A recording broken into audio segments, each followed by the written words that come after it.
Coach Brian. Agaw Talib. Sila nagmamaster sa atin. Oo. Tinatawagan yung dalawang mandarin na Agaw Talib. Okay, ipapakita ko nila. So ang yan, hindi lang combat. At least, may mga disarming din tayo. Ito yung isang halimbawa ng mga disarming. Agaw Talib.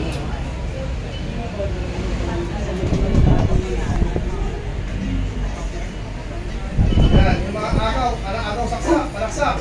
Combination ng sipa.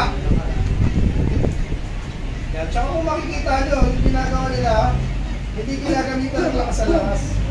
Magamit pa rin yung striking ng yaga.